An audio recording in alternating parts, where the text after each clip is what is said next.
it's such an important part of the way that we've got to think about leadership, the way that we've got to think about social change, that really needs to be rooted in relational organizing.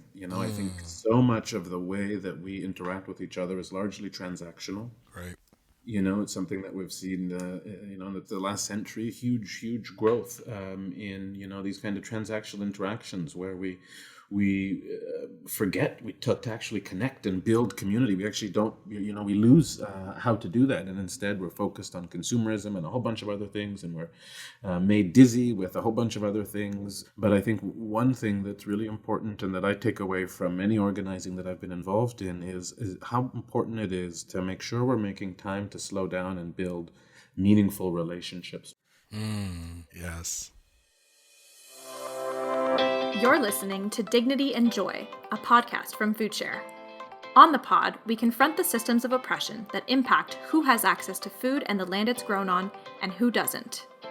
Achieving something better will take hard work from all of us, and can only be done if we listen closely to the people who are already leading change in the way we think about food. FoodShare's Sheldomar Elliott delves into the connections between food and justice with folks who have their fingers on the pulse and their hands in the soil. Together, they dream in color and consider what it would take to build a just and hopeful city. A city where everyone can feed themselves, their loved ones, and their community with dignity and with joy.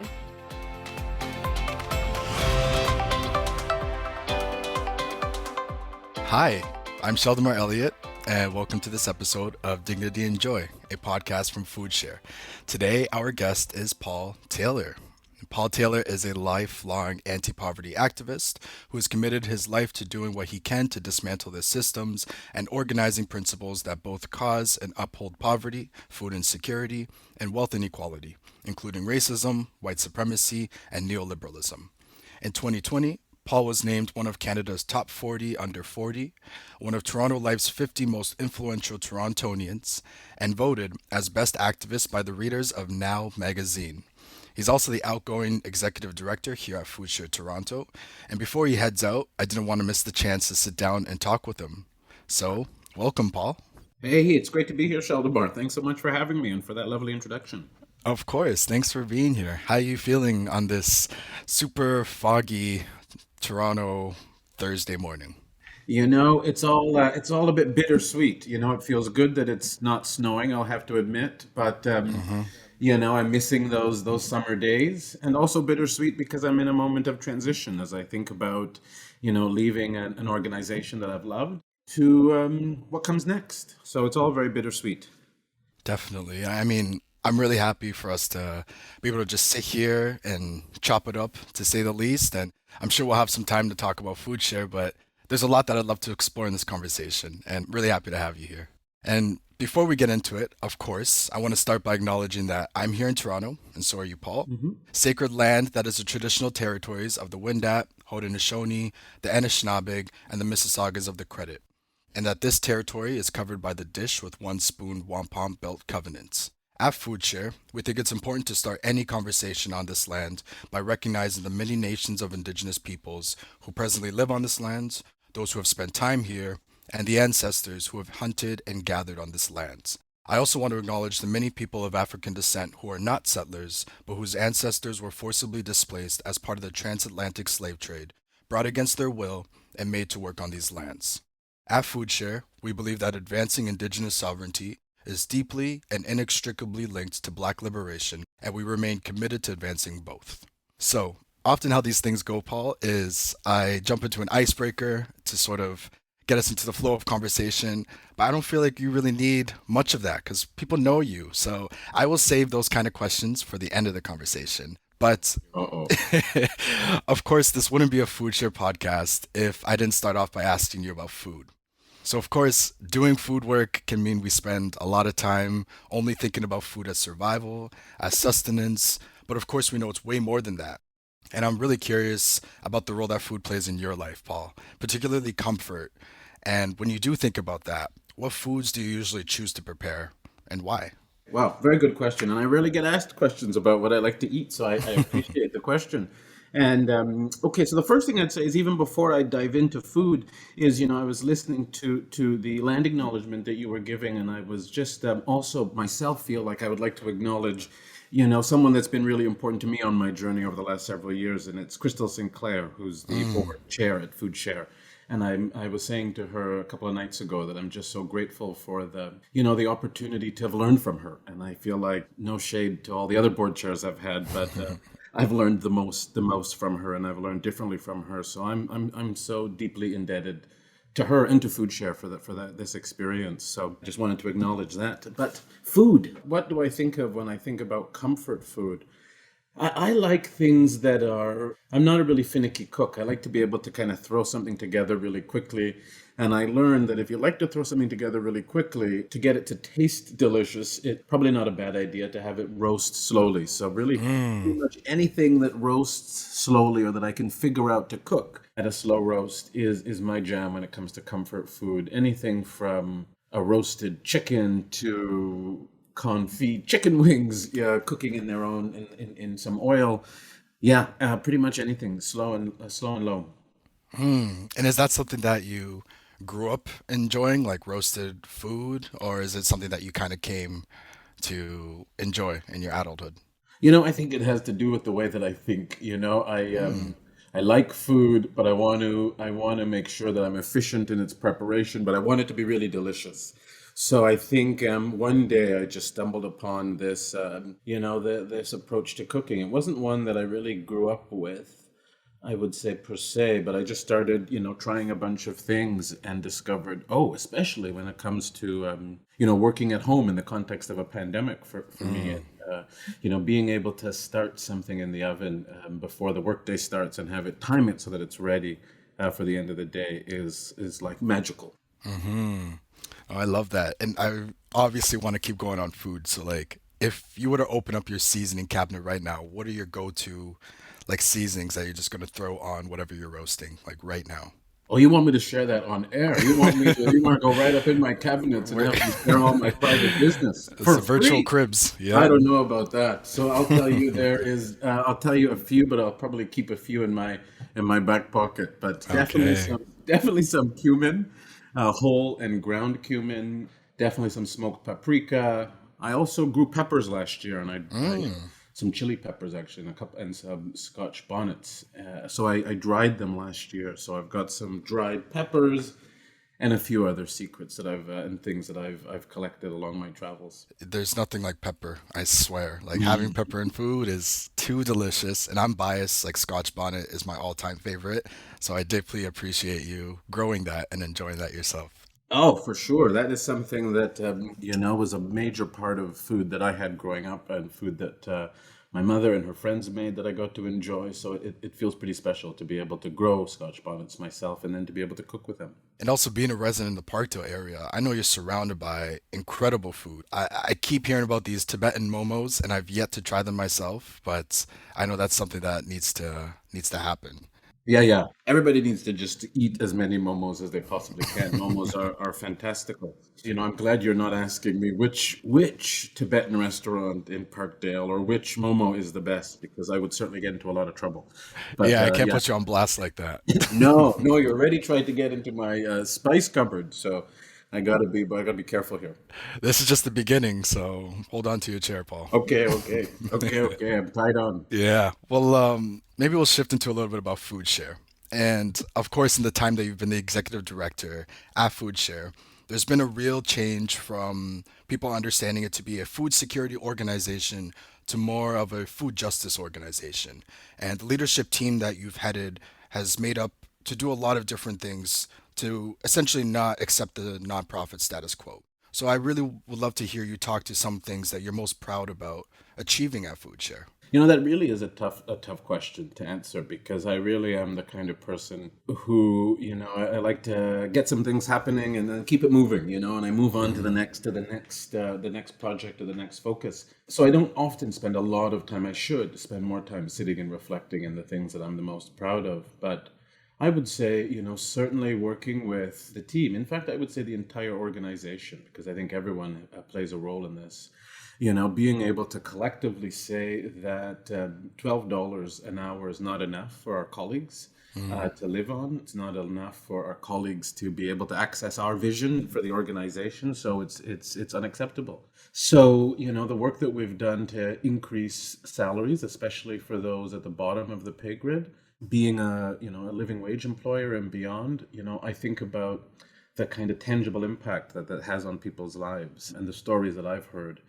And for me, that's what this work is about. That's what, in essence, life is about, doing what we can and using the power and the resources available to us to, make life better for people, especially those that are struggling the most. So I think, that's an intervention that I'm proud of us collectively for having had done and having had made it happen, and to have inspired, lots of other people to challenge the status quo in a similar way. Yeah, I think that's huge too. And of course, being a beneficiary of these policies and like really appreciating the fact that I work for an organization that has living wage in its mandate or in its policy, like it is huge. And considering the cost of living in Toronto only increasing and the cost of food and gas and all of these things, it's so important that folks are being paid properly and in equitable rates.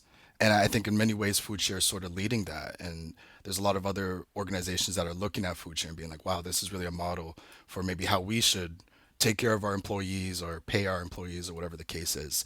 I really want to kind of jump into something that you mentioned, though, about you don't get the chance to reflect too much. And I'm curious, like, why is that? Is it a matter of time or? That's a good question. I'm not sure. It might just be the way that I'm wired, because I think it's that I haven't prioritized it. Hmm. Maybe that's a part of being an unlikely leader, in this society. Perhaps the underpinning of much of my work is an urgency, because it's almost sometimes hard to believe that I'm in the positions that I'm in and able to influence the kind of change that I've been involved in. It could be that, but I'm not certain. I haven't taken enough time to reflect on why that is. But I think that's a really Hmm. good question. And I think we should all be asking questions like that of ourselves and making sure that we are prioritizing time to celebrate the things that we've accomplished, especially with the people that we've accomplished them with. Hmm. Absolutely. I mean, I hope you do get some time to celebrate because you have accomplished so much. And I know, of course, you talk about it all the time and about how you wouldn't be able to do the things that you've done without a strong team backing you and like bringing folks along the way. So I definitely applaud you for that. But also want to encourage you to, yeah, celebrate yourself and hopefully, you get your flowers along the way and all of that because you've definitely done a lot. And I know you play a huge role in community and in Toronto. So but I don't want to get too into that now.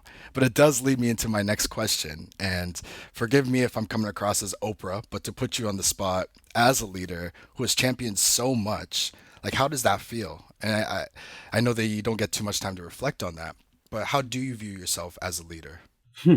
That's a good question. You're asking tough questions. On a, It's not on the a, typical interview, huh? no, I appreciate it. I appreciate this. How do I view myself as a leader? I view myself as someone who has been fortunate enough to have been inspired by the leadership of others in ways that have really helped me understand what leadership looks like to me and the type of leadership that I value, and how I want to show up as a leader. And I think it's the kind of leadership that I often talk about because it's not celebrated, it's not recognized, and certainly not resourced enough. And I think it's the leadership of Black women. Mm, I think the fact that we've been able to resist so much violence is largely in part due to the power, the determination, the strength, and the love of Black women for community. And I feel like I've been a huge recipient of that. And it's really inspired the way that I think about leadership, which is not, I think, the way that we're taught to think about leadership in a very colonial, in a very capitalist, in a very patriarchal, white supremacist kind of society that tells us mm, that leadership is something that exists in ourselves and in ourselves alone, and leadership is about our personal, stuff, And I think it's leadership is really about how we work together and how we use our resources together to advance change. So when I think about myself as a leader, I think about myself in that context, and I evaluate, my work as a leader through that lens, and that I find is really a helpful compass and tells me, oh, I got to pivot a little bit more. I've got to lean into to this or that a little bit more, and that's what I use as a bit of my north star for leadership. Yeah, no, thank you for that honesty, and also shout out Black women and Indigenous women. And I know you mentioned Crystal earlier, and it's been an interesting journey I've been on also. And just to share a bit about myself, like I've been involved in a few programs and fellowships over the past few years, sort of exploring leadership and what it looks like. And I've definitely come to an understanding, sort of along the lines of what you've been saying, is that a real great leader is someone who trusts in their team and leads with qualities like empathy and compassion and kindness, inclusivity, etc. And it's really breaking down the hierarchical sort of structure that I used to think leadership was about, and like not commanding people, but yeah, just taking less of that power away and distributing it amongst the group because you trust in the group. And I think that definitely is wonderful traits to have in a leader. And it's interesting, and I know I'm going to touch on this later on in the conversation because I'm so curious to know. But I'm sure a lot of folks may be involved in movements or work at organizations that want to do the same kind of things, but don't have the visibility or don't have the high level support or buy in that is often needed to get things done. So, as someone who's accomplished as much as you have to this point, what advice might you have for others who want to make an impact or a difference but sort of don't know where to start?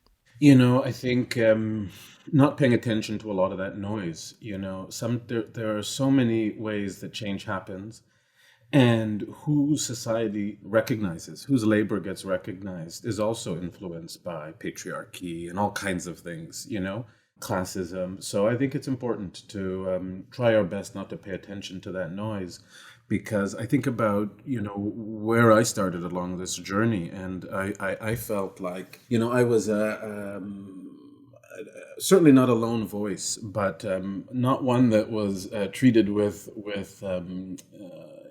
I don't know what word to use, but I was invited onto radio stations. I remember in some of the early days of sharing some of my thoughts about rights-based arguments around access to food.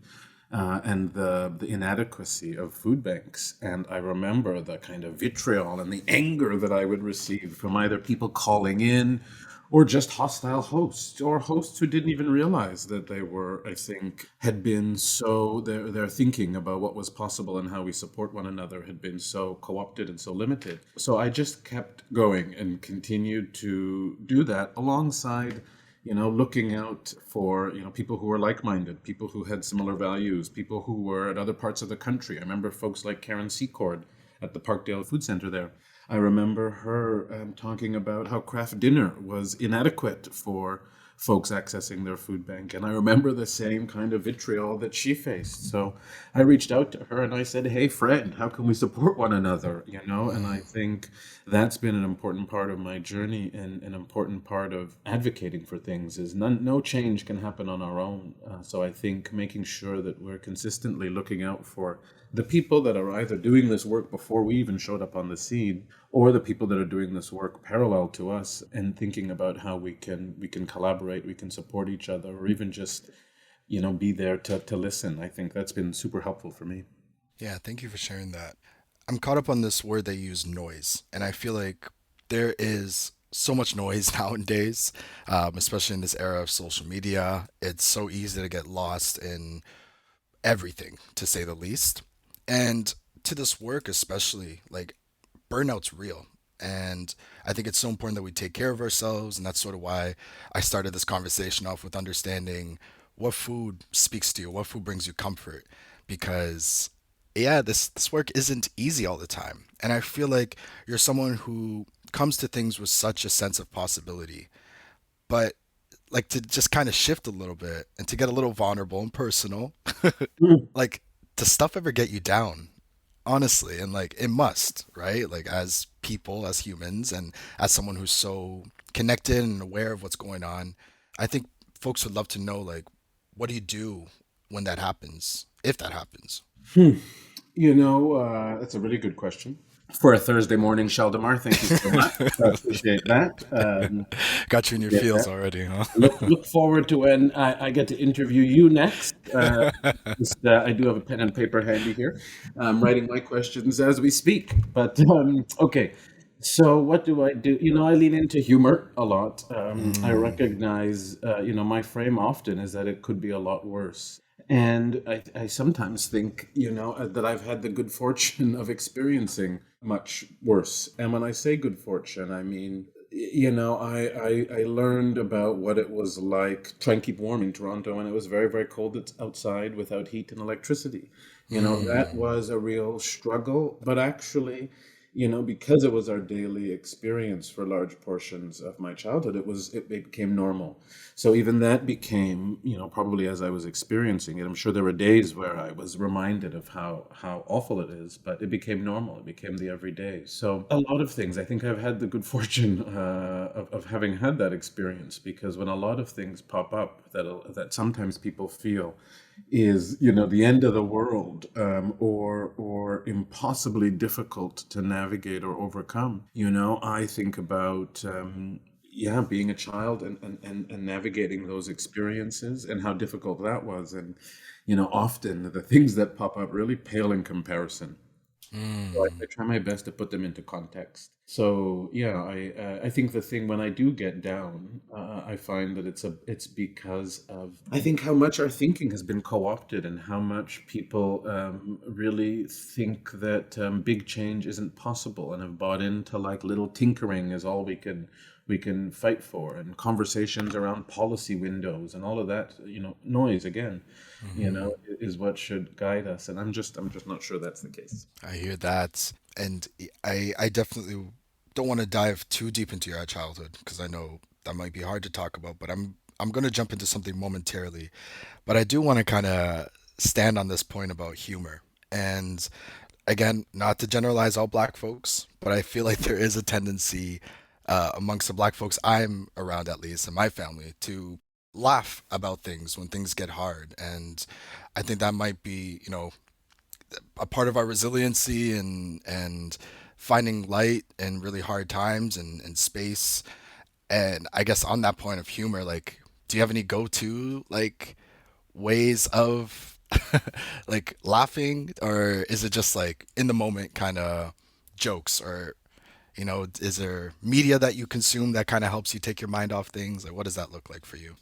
What you said in response was so really resonated with me. I think about, yeah, of course we turn to humor, because the shit that we've Hmm. been forced to experience. The only way sometimes to like move through this, I think, is sometimes just to laugh. And having to Yeah. navigate white supremacy, and sometimes even white folks, and the things white folks can do, particularly in this sector. You just have to laugh sometimes, because it is so befuddling.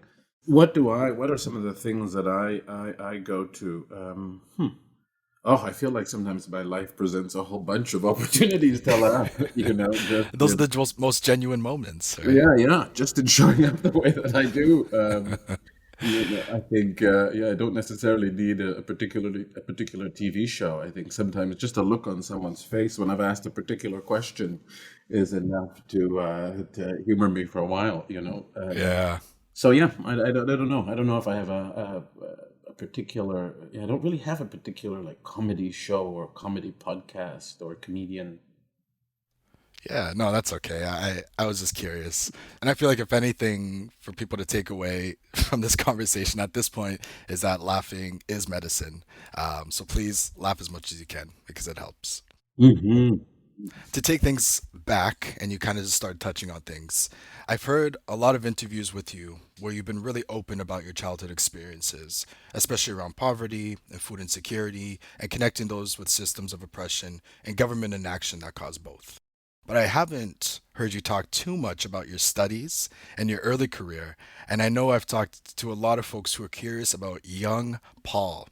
So, who was this young Paul? And what were some of your interests? It's interesting because I'm really curious about what led you to this trajectory of being EDF Food Share and also running for office, being a community activist. Can you share maybe what those early sort of adulthood years looked like for you? Early adulthood years. Mm, I think those years were inspired by some of my time in high school, navigating all kinds of things, including, the low expectations that I think are bestowed upon Black folks, Black men in particular, in formal academic settings. So yeah, I think I spent a lot of time recognizing that and recognizing that people that look like me were not succeeding in the way that I saw paler folks succeeding in the classroom. So I started to host like after school class for kids especially in advance of exams. I would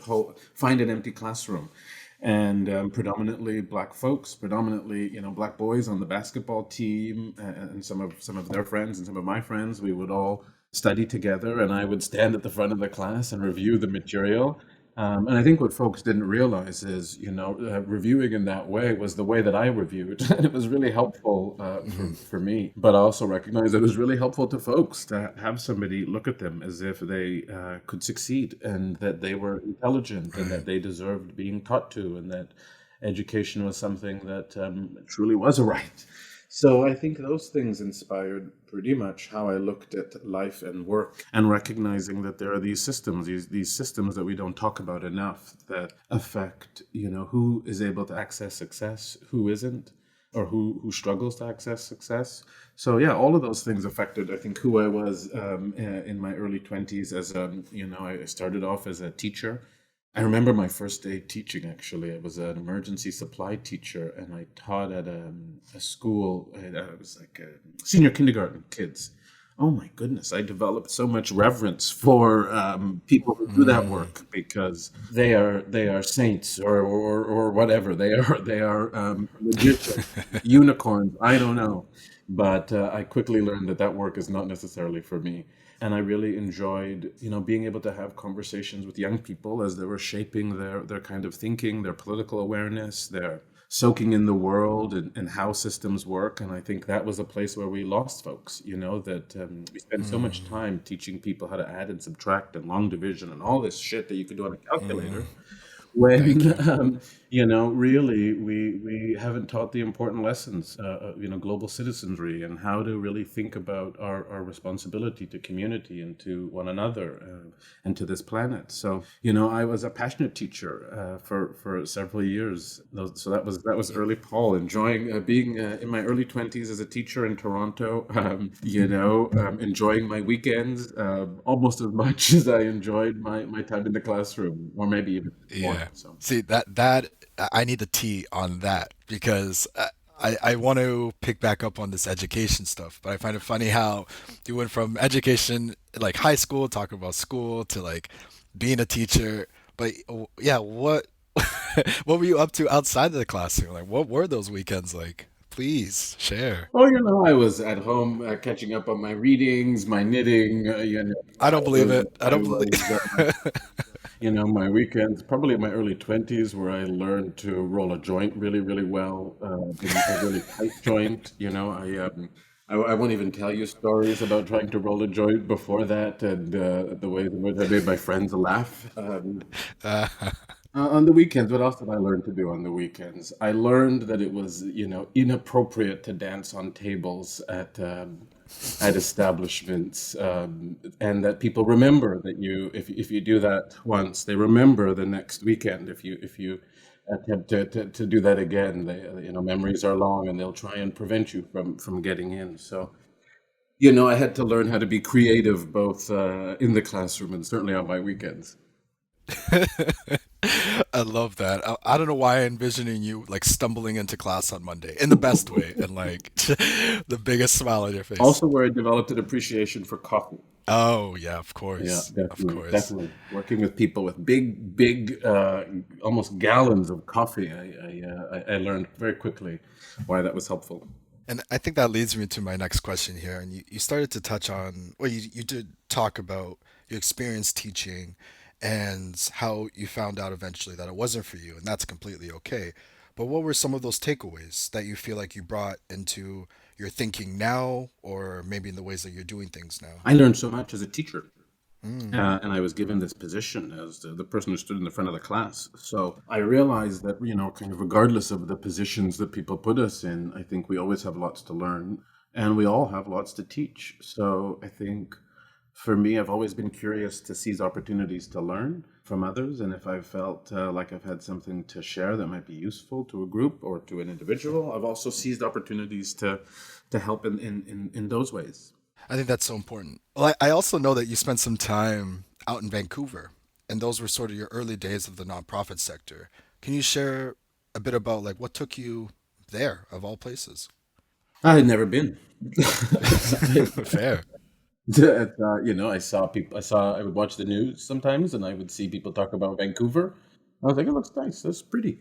And I had also been really interested in a community in Vancouver, a community called the Downtown East Side. I had heard lots about the community, so I was really curious. I think many people are, but I think what I was most curious about was an organization within the community called the Downtown East Side Neighborhood House. That, an organization situated amongst a lot of charitable organizations, several of which operating from really traditional frameworks, long lineups for salty soup and stale bread and leftover Starbucks, whatever. Not all organizations doing that, certainly, but, a lot of groups still operating out of that model, certainly lacking in dignity and joy.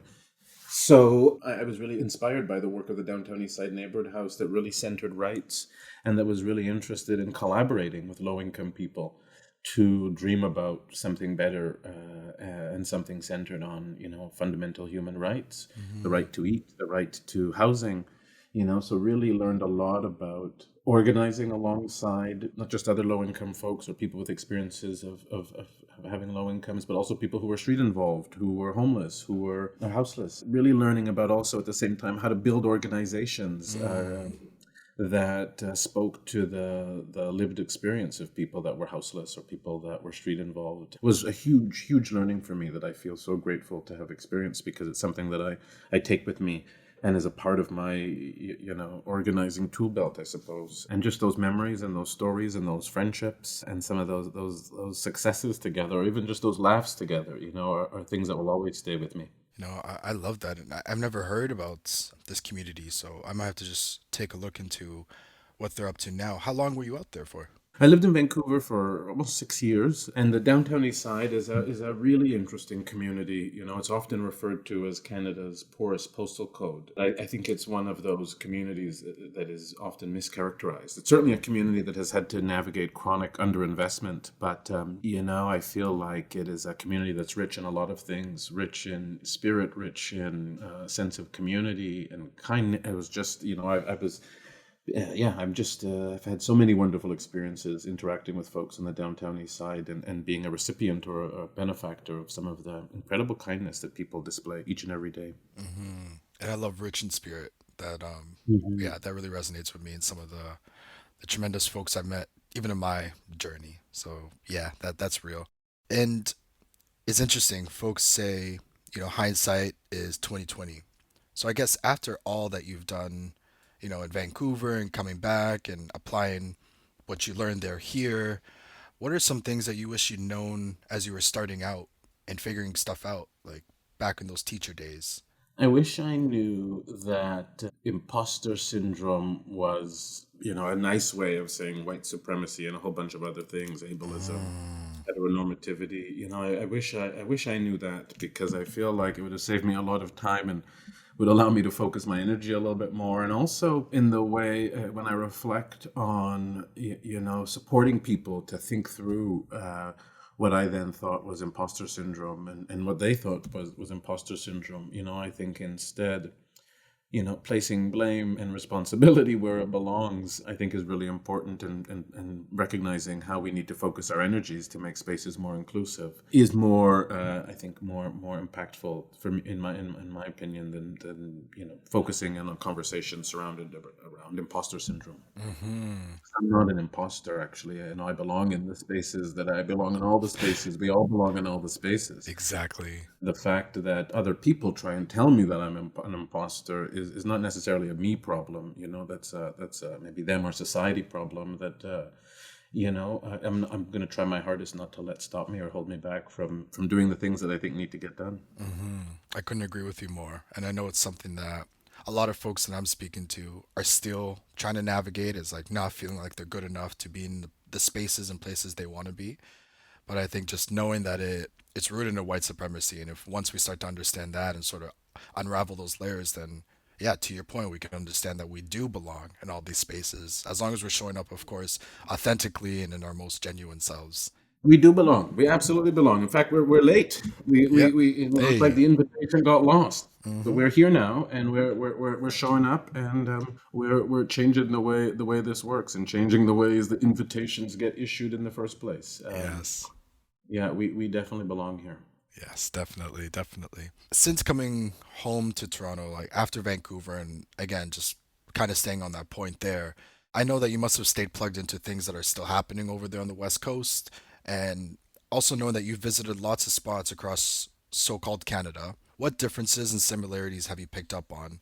And sort of how can we learn from these other spaces and places to sort of advance social justice in Toronto? Like, what are some of those best learnings, I guess?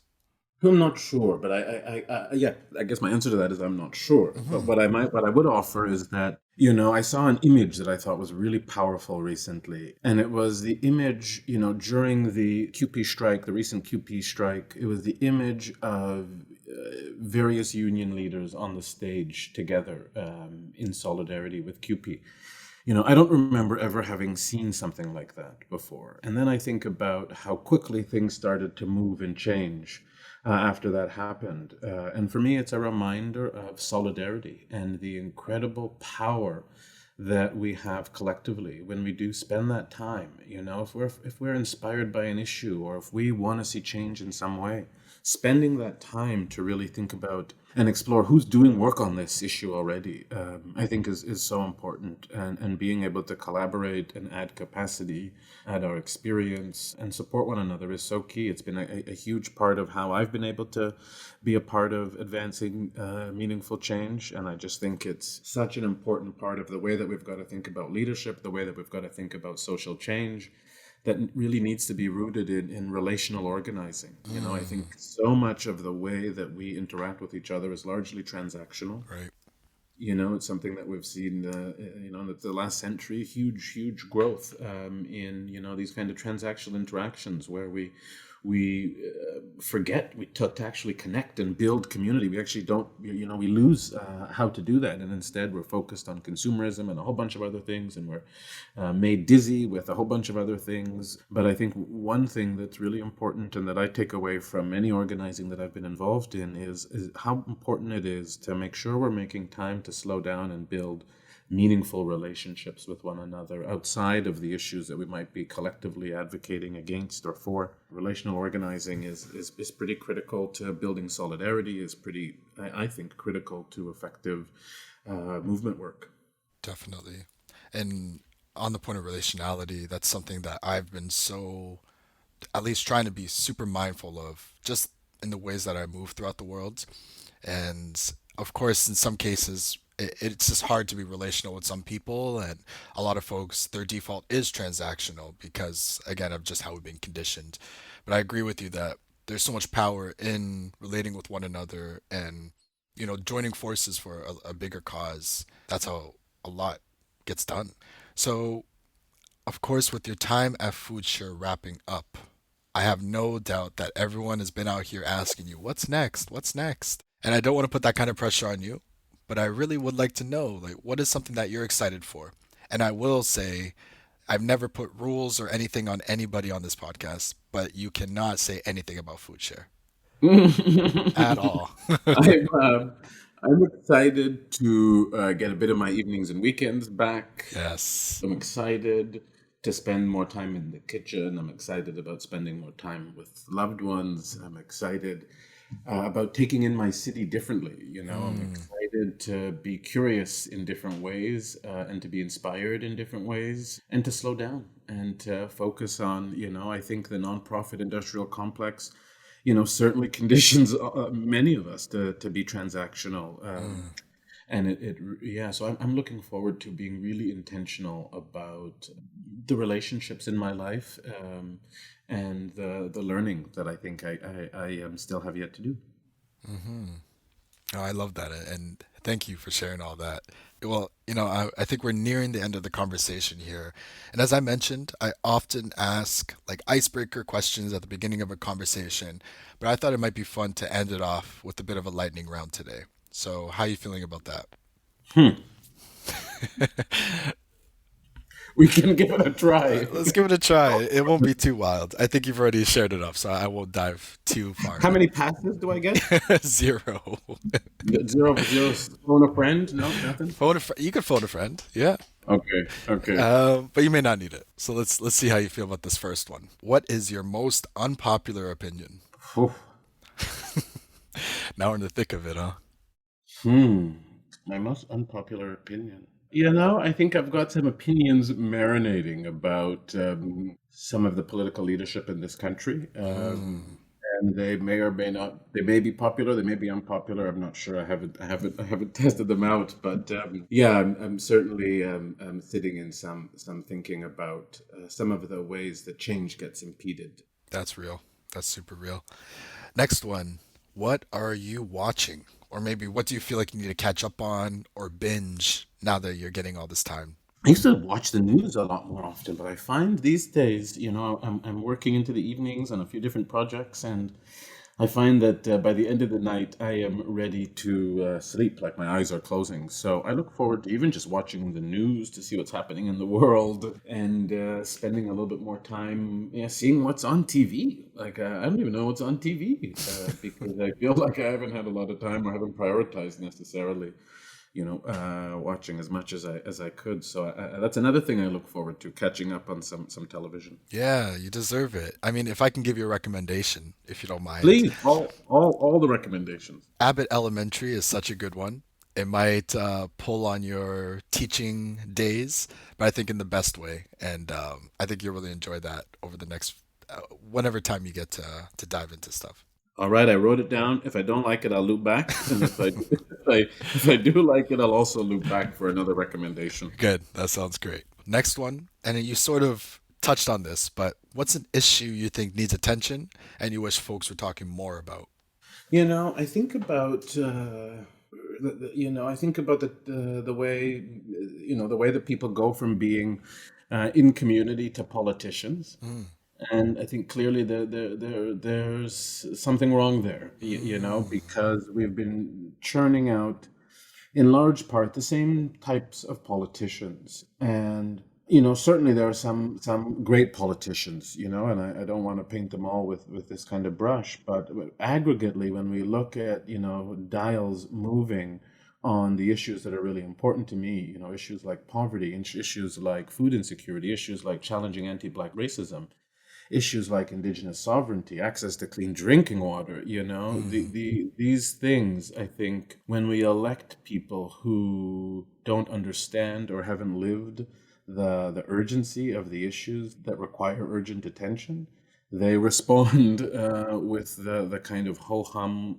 lackluster incrementalism that we've been accustomed. And I think we need to be talking more about that. I think we need to be talking about what we are entitled to. We need to talk about rights, and how our governments fail us in advancing the rights that we have, and that means that they need to do something about that.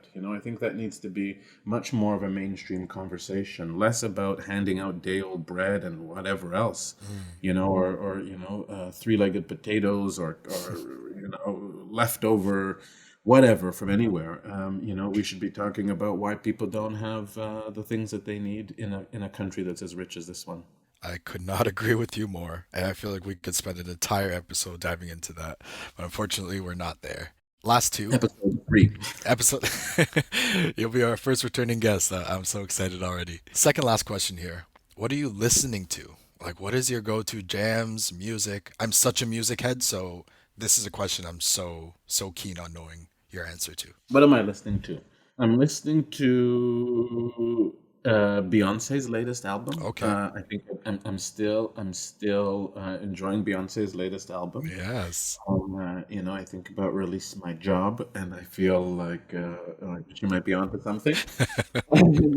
I listen to, I think a lot, maybe often when I'm going through some transition, I listen to folks like Linton Kwesi Johnson, Mm. dub poets, brilliant dub poets who share their wisdom with the world.